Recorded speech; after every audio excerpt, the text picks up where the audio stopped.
Hey yo sa mga kagengging natin dyan, what's up for today's video? Ang bawak-baka natin, shawarma dijad o chicken shawarma mga kagengging ito. 1 dinar roba lang, may kasama ng fries tsaka drinks. Hindi only soft drinks, hindi rin only fries mga kagengging yan. Binanatan ko na agad.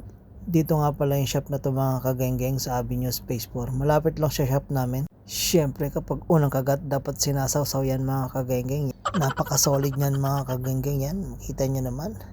May sausawan siya, medyo spicy yung sausawan nila dyan mga kagengging yan. Kita nyo naman, punong-puno. Full pack mga kagengging yan. Solid na solid yung mga banatan natin dyan. Siyempre, nauhaw tayo. Barat tayo ng soft drinks dyan. Hindi only soft drinks yan mga kagengging. Meron din silang carrots. So tuloy-tuloy lang tayo sa pagbakbak sa patatas. Napaka-solid yan mga kagengging yan.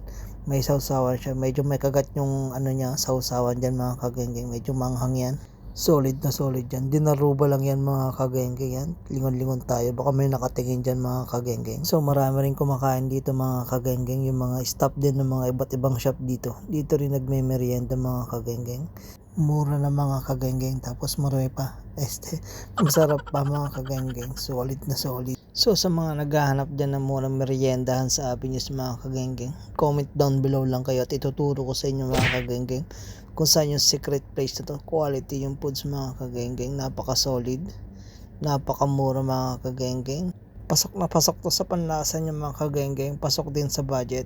Hindi nga lang pala puro chicken shawarma dyan mga kagengging. Meron din silang beef shawarma, mga beef sandwich at chicken sandwich din mga kagengging sa presyong abot kaya. Nilisan ko na nga dyan mga kagengging kasi malilate na ako. Nakabreak lang ako dyan mga kagengging. Ay, nagbayad na rin ako kay ate. Solid na solid. Salamat sa pagsama mga kagengging.